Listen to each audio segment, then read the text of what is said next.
a ver, de paso les cuento a todos. Sí.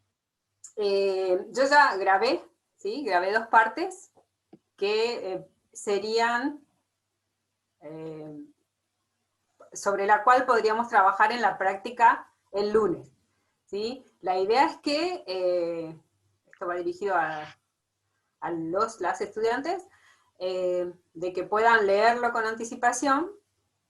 O sea, si quieren, yo después de la clase hoy ya los libero para que los vayan mirando, o sea, ya están subidos al canal, y son 2 videos más o menos de 20 minutos cada uno, y bueno, y ahí está un poco la temática.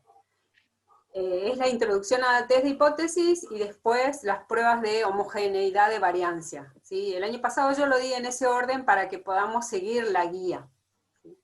Porque está bastante adelante en el apunte.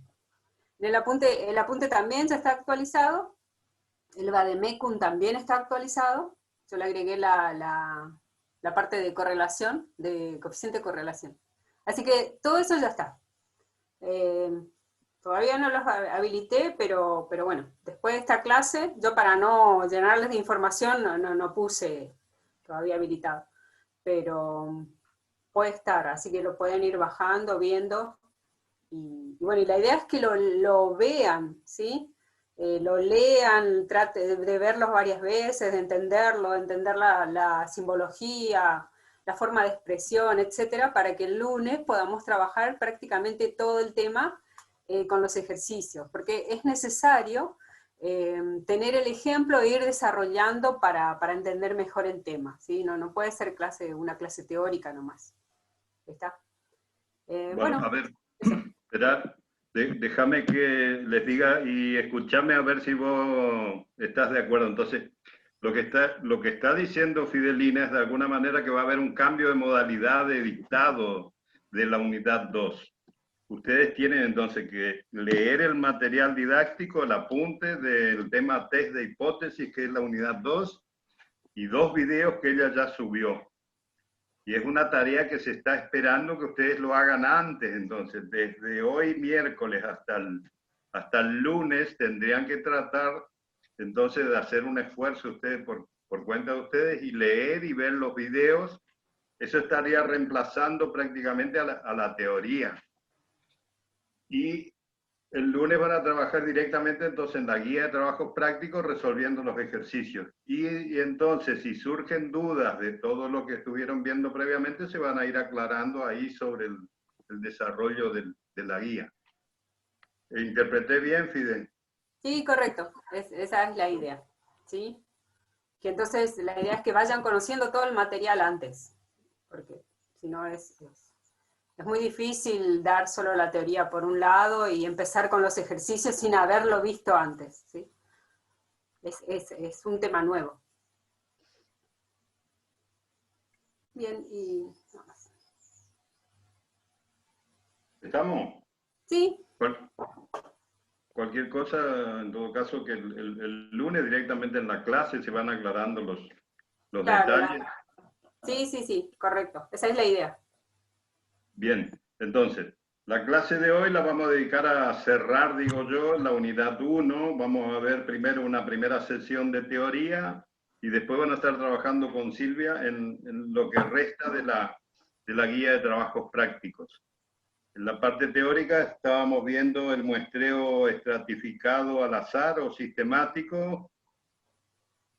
Lo que nos está faltando ver del muestreo sistemático es el tema del cálculo del tamaño de la muestra, para lo cual los libros traen fórmulas que son un poquito diferentes de acuerdo al modo de asignación. ¿Ahí están viendo? Sí. Ok. Bueno, la fórmula más sencilla sería esta, que vale para la asignación proporcional. Esta fórmula vale también para la asignación uniforme, donde se reparten partes iguales. Fíjense que es bastante parecida a la fórmula más sencilla del muestreo aleatorio simple. El agregado que tiene esta fórmula sería esto del WH, que sería el WH multiplicado por el SH al cuadrado, que sería Entonces, esta fórmula lo que hace es calcular una variancia ponderada con el estimador de la variancia de los diferentes estratos. Cuando estábamos trabajando con una sola población, ahí aparecía simplemente ese cuadrado y no aparecía esta sumatoria. El resto es prácticamente lo mismo. Bien. ¿Vos sabés si está previsto algún ejercicio de cálculo del tamaño de la muestra, Silvia, Sí. en la guía? Sí, claro. ¿Sí? Ok. Si estuviéramos usando la asignación de Neyman o de variancia mínima, la fórmula es un poquito diferente.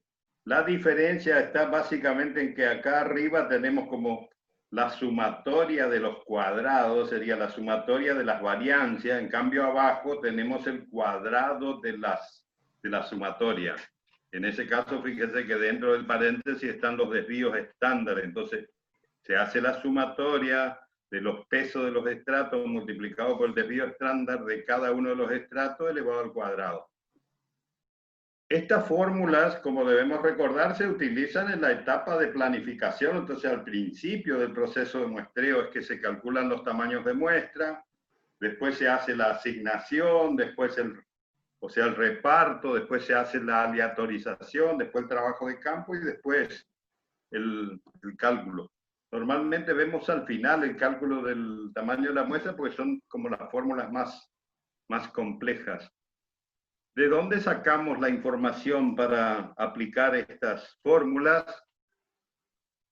Bueno, habría como dos alternativas. Uno es que nosotros ya hayamos estado trabajando con esa población el año anterior, por ejemplo, y que tengamos estimadores del desvío estándar o de la variancia y de los tamaños de los estratos también. Fíjense que para calcular estos valores WH que aparecen acá, tenemos que tener el tamaño de cada uno de los estratos y también el tamaño de la población, porque WH era el tamaño de cada estrato dividido el tamaño de la población.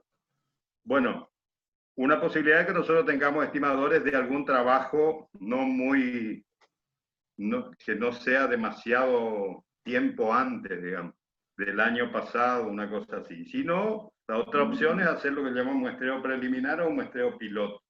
¿Sí? Para tener los estimadores, entonces, habíamos dicho, el muestreo preliminar o piloto es un muestreo con un tamaño de muestra bastante pequeño, simplemente para tener estimadores de estas cantidades y para poder hacer el cálculo del tamaño de la muestra óptima. Si trabajamos con una proporción, la variancia se calcula con esta fórmula que está acá, y si no tenemos P y Q, trabajamos con los estimadores muestrales que también obtenemos en un muestreo preliminar. Esas fórmulas que estuvimos viendo eran las versiones más sencillas sin considerar el factor de corrección por población finita. Si es que se va a aplicar el factor de corrección por población finita, entonces la fórmula es un poquito más compleja, como esta que están acá. Esta es la que vale, la que se está visualizando ahí arriba, es la que se usa para la asignación proporcional, y esta es la que se usa para la asignación de Neyman o de variancia mínima. Se hace un poquito más larga. Creo que cuando apliquen esto después en un ejemplo concreto, con los valores de cada uno de los estratos, así le tendría que quedar un poco más claro todo eso. ¿Para qué servían estas fórmulas? Para calcular el tamaño de muestra en un muestreo estratificado, ¿sí?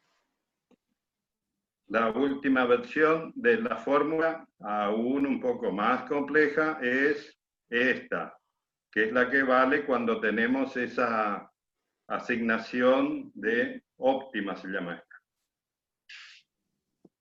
¿Sí? O la que pretende una mínima variancia a un costo mínimo.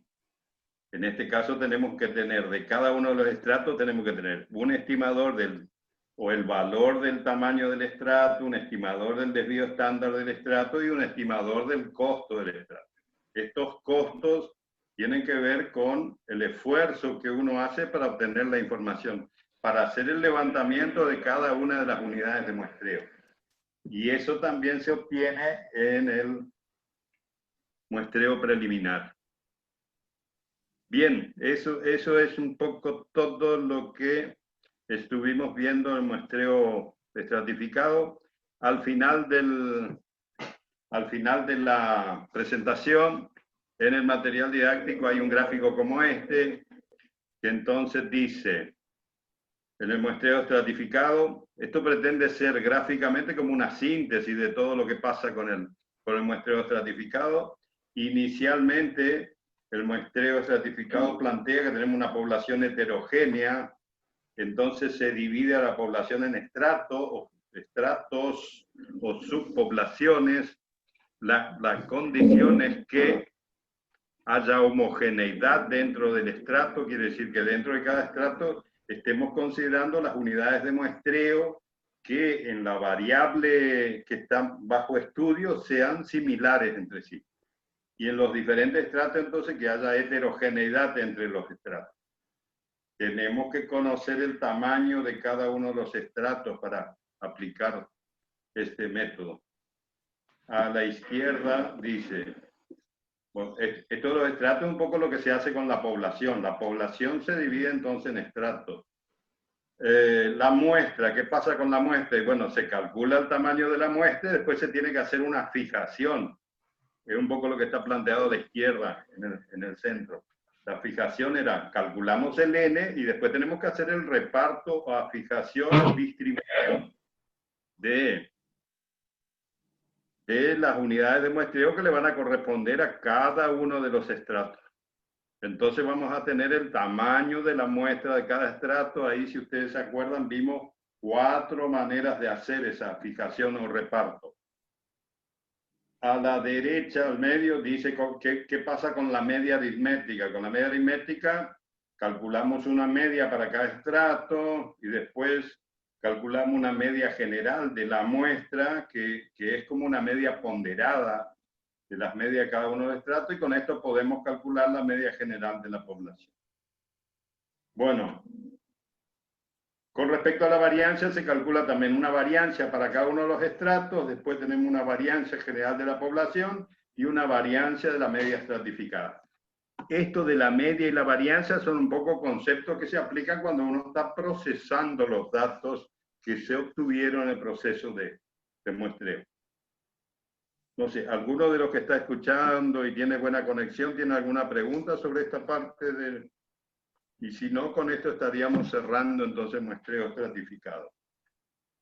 Nos quedaría un último método, que es el que vamos a estar revisando ahora. Vamos a estar revisando entonces el método de muestreo bietápico o en conglomerados. En los libros aparecen estos dos nombres, bietápico o en conglomerados. Sería un cuarto método, entonces. Revisando rápidamente, entonces vimos primero el muestreo aleatorio simple, que ustedes ya lo conocían de estadística 1, por lo menos los conceptos generales. En esta materia vimos una aplicación tal vez un poco más detallada del muestreo aleatorio simple. Después vimos el muestreo sistemático. Recién terminamos de ver el muestreo estratificado y estaríamos viendo entonces ahora el último método, que se llama muestreo bietápico o en conglomerados. Puede ser que en algunos libros hablen inclusive de multietápico, quiere decir que tiene varias etapas, quiere decir. Si decimos bietápico, estaríamos pensando en uno que tiene solamente 2 etapas. Bueno, ¿y cómo es el concepto aplicado a la misma población, aquella donde estuvimos aplicando los diferentes métodos? Acá hay una imagen gráfica y con alguna simbología ahí en el medio a la derecha, que estaría pretendiendo indicarnos cómo es que se aplica este método de muestreo bietápico. Bueno, la idea es que acá tenemos 2 tipos de unidades de muestreo: las unidades primarias y las unidades secundarias. Las unidades primarias serían los 16 cuadrados de 25 unidades que aparecen acá. Serían cada cuadradito de 5 por 5 sería una unidad primaria. Entonces tenemos 4 columnas y 4 filas. 4 por 4, 16. Entonces, en una primera etapa de muestreo se seleccionan unidades primarias. Entonces se seleccionaron acá, según lo que dice ahí abajo, dice n igual a 7. De las 16 unidades de muestreo primaria, se seleccionaron 7. Y 7 serían esas que después tienen adentro los redonditos. Eso. Entonces tenemos... Profe, disculpe, ¿se está viendo la vía dispositiva todavía de muestreo estratificado? Ah, perdón. Entonces vamos a tener que hacer alguna otra... Yo viendo acá todo claramente en mi pantalla pensé que...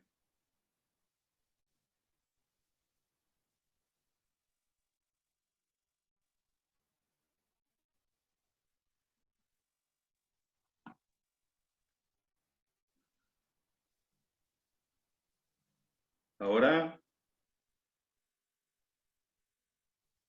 ¿Ahora sí? Sí. ¿Ahora sí? Sí. Ok. Para avisarme. Bueno, entonces, estábamos diciendo muestreo bietápico, muestreo en conglomerado. Vamos a explicar de nuevo esto. Esto era lo que yo estaba viendo tan claramente y estaba hablando como si fuera que ustedes estaban viendo. Entonces decía, acá tenemos una aplicación en 2 etapas y tenemos entonces 2 tipos de unidades de muestreo.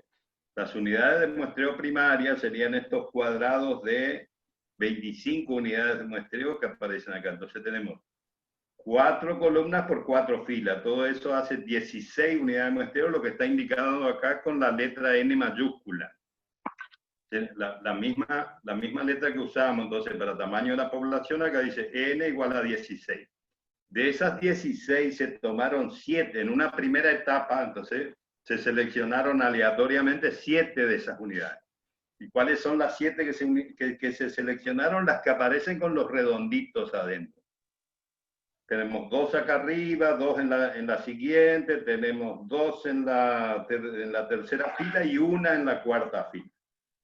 Esas serían las 7 que fueron seleccionadas en una primera etapa.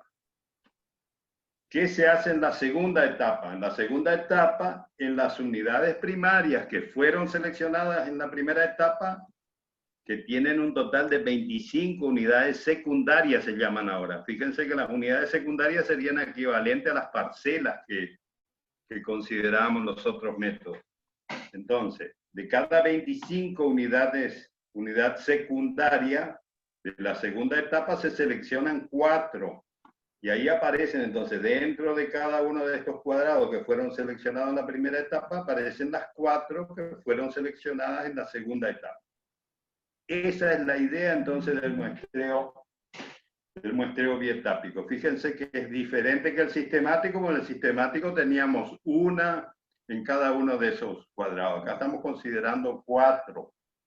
Y es diferente del estratificado porque si consideramos cada uno de estos conglomerados de 25 un estrato, fíjense que hay varios estratos que no van a estar formando parte de la muestra.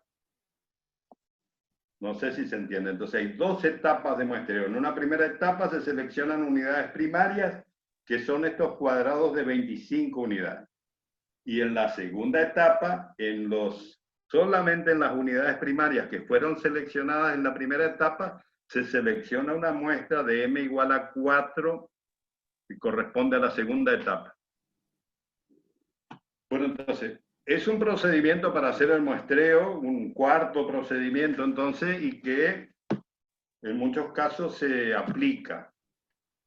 Estoy pensando un ejemplo para ver si, supónganse que estemos haciendo un muestreo de características sociales en una ciudad. Entonces, las unidades primarias podrían ser barrios, por ejemplo.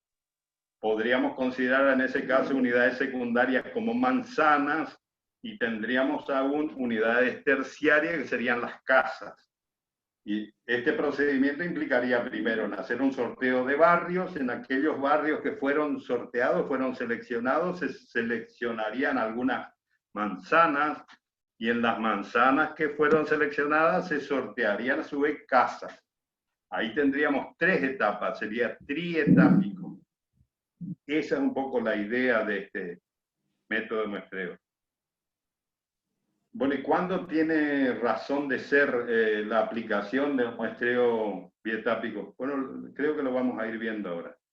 Aquí hay otra representación, supongo que del mismo, dice su muestreo con unidades de tamaños iguales.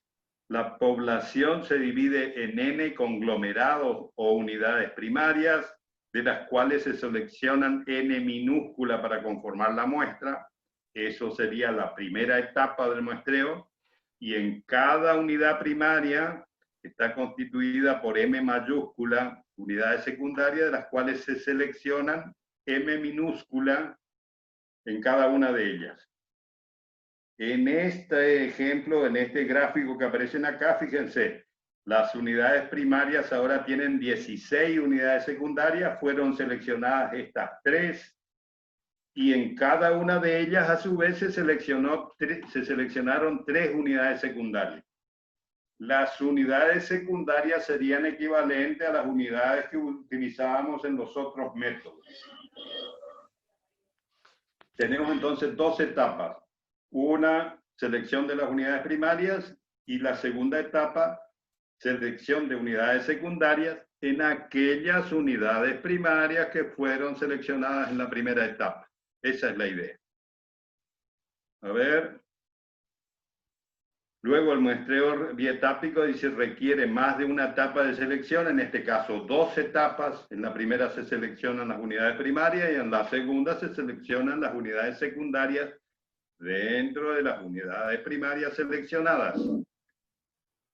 Justificaciones, dice las unidades o conglomerados pueden existir naturalmente, eso es por ejemplo lo de las manzanas que yo les decía, o los barrios, como unidades convenientes de muestreo y sin embargo ser mayores que el tamaño económico deseado.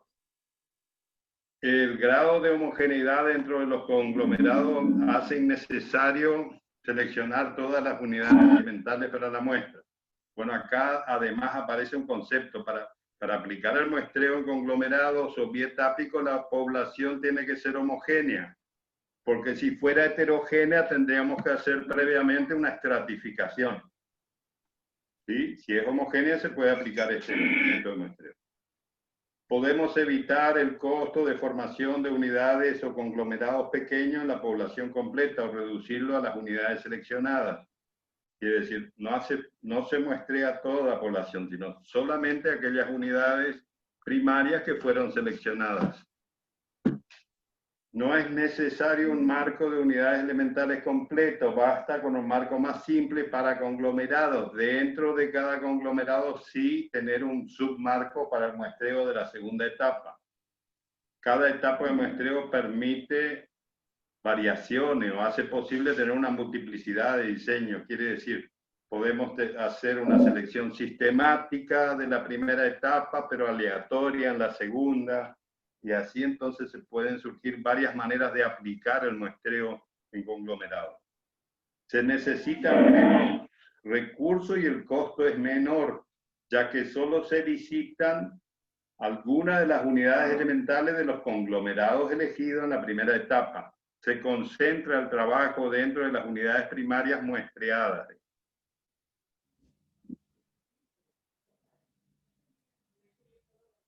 La precisión es menor y hay 2 fuentes de variación, si el esquema es así como estamos diciendo, la debida a la selección de las unidades primarias y la debida al submuestreo, o sea, elección de unidades secundarias en las unidades primarias.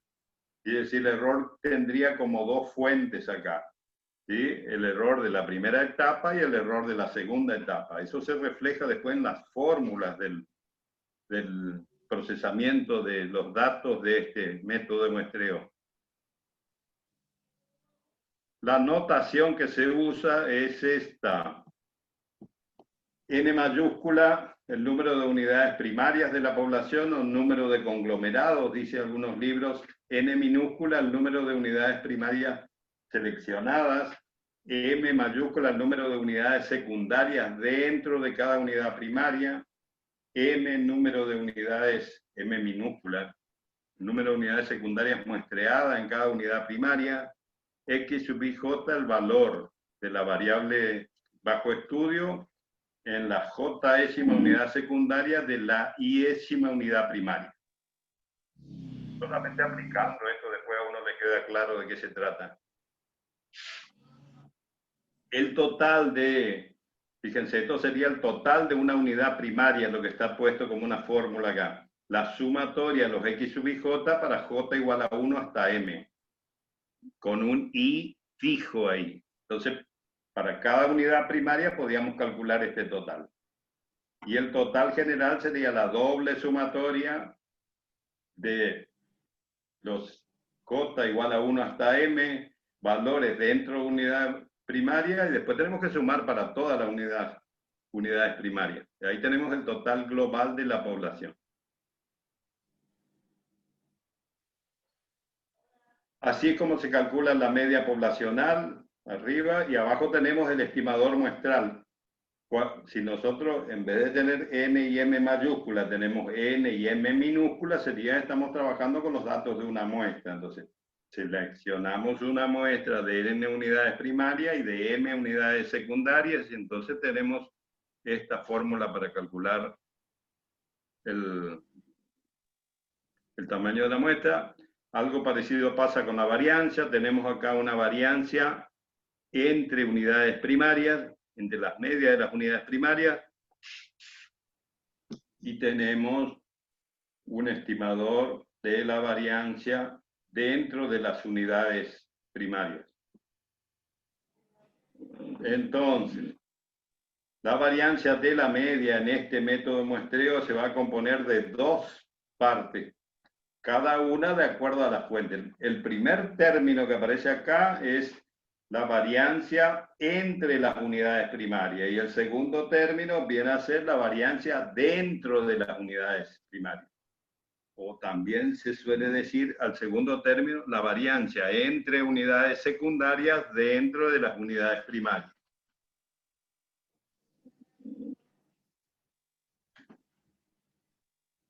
Si las n unidades y m subunidades en cada unidad se seleccionan con muestreo aleatorio simple, entonces vale esta fórmula. Ahí tenemos el factor de corrección, entonces. Por unidades primarias sería el F1, que es la relación del número de unidades primarias al total de unidades primarias, y el F2 sería el M sobre M mayúscula, que es el factor de corrección para la cantidad de unidades secundarias seleccionadas dentro de cada unidad primaria. Probablemente ahí tenemos los estimadores entonces de cada una de esas variancias. Tenemos la variancia entre unidades primarias, sería esta que aparece como S1 al cuadrado, y la S2 al cuadrado es lo que llamamos la variancia de los valores de las unidades secundarias dentro de las unidades primarias.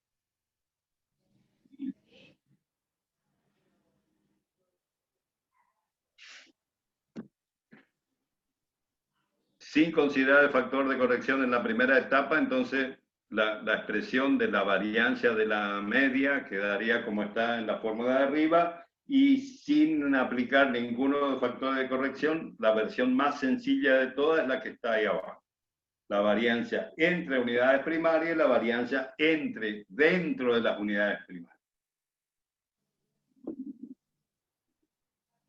Fíjense que estas fórmulas son hasta un poquito más complicadas que las del muestreo estratificado. No sé si vamos a hacer un ejercicio, pero es importante que ustedes tengan en cuenta que hay entonces otro método más.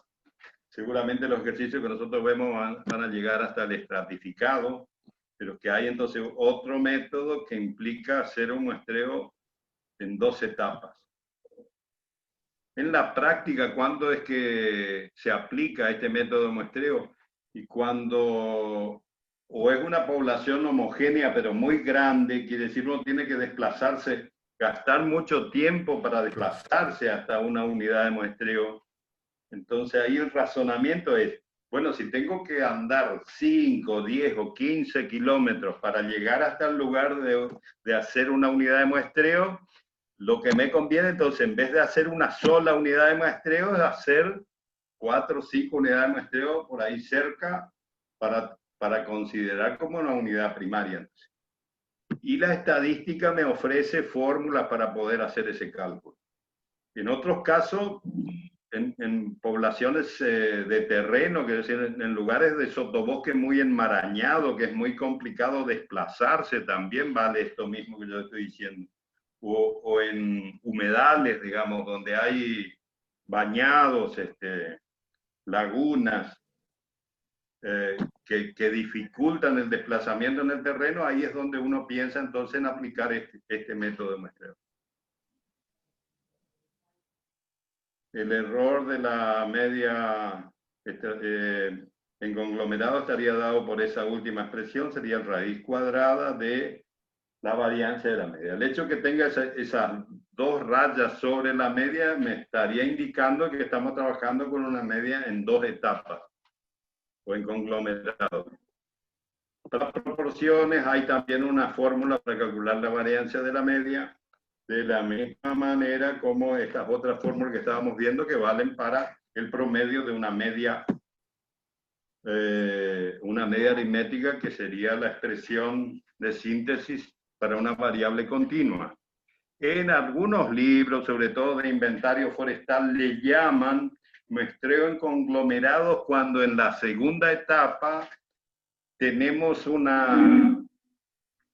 arreglo sistemático, si usted, o preestablecido, si queremos, de las unidades secundarias. Entonces acá aparecen algunas, en la primera de la izquierda arriba aparecen como 5 unidades de muestreo que tienen así como esa distribución. Arriba, una a la derecha, aparece un arreglo donde tenemos 4 unidades de muestreo. Hay otra un poco más abajo donde están 3 unidades de muestreo. Bueno, si uno va a adoptar ese esquema de muestreo en la segunda etapa, ahí es donde se denomina entonces en conglomerado. Estas son aún otras maneras de establecer, entonces, una de estas formas se llama cruz de Malta, entonces son diferentes formas de establecer las unidades secundarias. En un caso tenemos 4, después 5, y en esta otra tenemos 9 unidades de muestreo. En síntesis, como una especie de repaso general, si nosotros tenemos poblaciones homogéneas de pequeño tamaño y de fácil acceso, deberíamos optar entre el muestreo aleatorio simple y el muestreo sistemático. Estuvimos viendo la aplicación de ambos. En el muestreo aleatorio simple se debe conocer el N, dice, para hacer el sorteo, el N mayúscula, el tamaño de la población. En el caso del sistemático no es necesario conocer el N.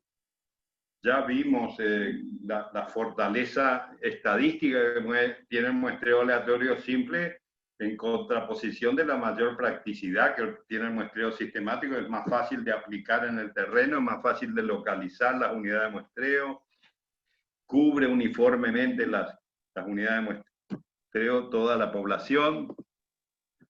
Yo suelo dar como sugerencia que en algunas de las primeras aplicaciones que ustedes hagan como futuros profesionales, entonces traten de usar uno y otro método y saquen ustedes las propias conclusiones. Si bien aún la fortaleza que tenga el muestreo aleatorio simple, muchos de los trabajos realizados en la ingeniería se aplica al muestreo sistemático. Esto quiere decir que probablemente para la mayoría de los ingenieros es más válido eso de cubrir toda la población uniformemente, que sea fácil de localizar las unidades de muestreo y todas esas ventajas del muestreo sistemático.